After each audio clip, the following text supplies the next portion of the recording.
میرے نبی کو یہود و نصارہ سے کتنی نفرت تھی. میں دو مثالیں عرض کرتا ہوں. بخاری کی روایت ہے, حضرت علی فرماتے ہیں شروع میں نبی علیہ السلام کا طریقہ یہ تھا, جب کسی جنازے کے ساتھ آپ قبرستان تشریف لاتے, توجہ رکھنا, جنازے کے ساتھ قبرستان تشریف لاتے, نماز جنازہ پڑھ لیتے, اس کے بعد جب مردے کو دفنایا جاتا, جب تک قبر تیار نہ ہوتی میرے آقا زمین پر بیٹھتے نہیں تھے, مردے کے احترام میں کھڑے رہتے تھے.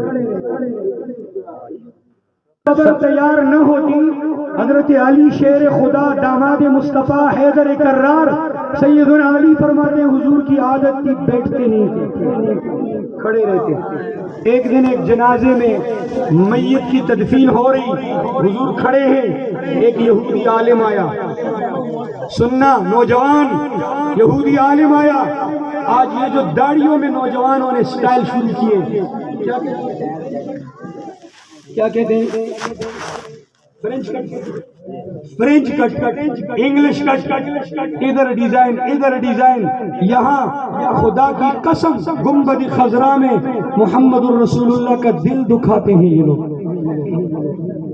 حضور کے دل پر اس طرح چلاتے ہیں.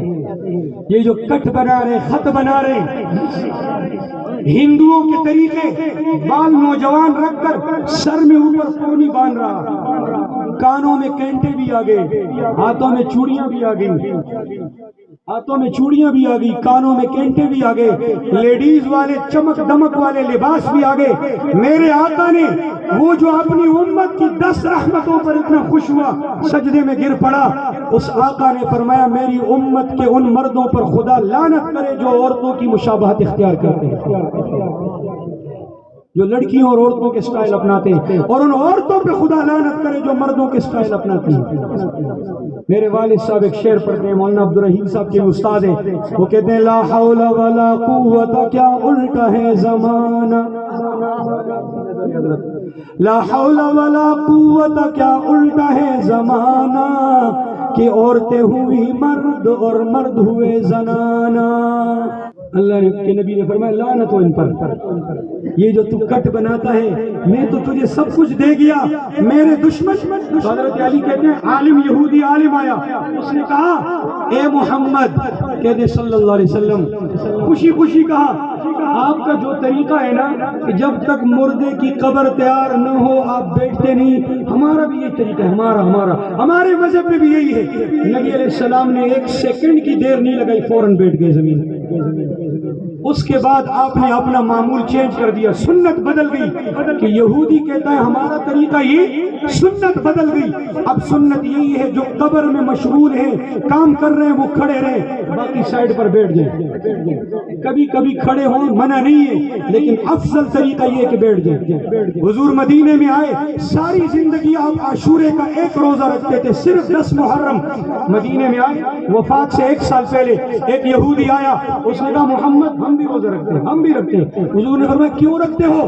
کہنے لگے اس دن میں حضرت موسیٰ کو اللہ نے دریا سے پار لگایا, فرعون کو ڈبویا, ہم شکرانے میں رکھتے ہیں. آپ نے فرمایا نحن احق بموسیٰ منکم, اور بدبختو تم تو موسیٰ کا صرف نام لیتے ہو, اصل تو موسیٰ سے محبت رکھنے والے علیہ السلام سے ہم ہیں.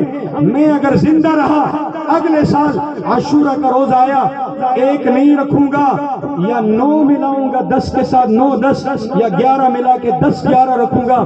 میرا کوئی عمل تمہارے عمل جیسا ہو, مجھے یہ بات برداشت نہیں ہے. اس لیے علامہ اقبال نے کہا تھا وضع میں تم ہو نصارہ تو تمدن میں حنود, وضع میں تم ہو نصارہ تو تمدن میں حنود, یہ مسلمان ہے جنہیں دیکھ کے شرمائے یہود.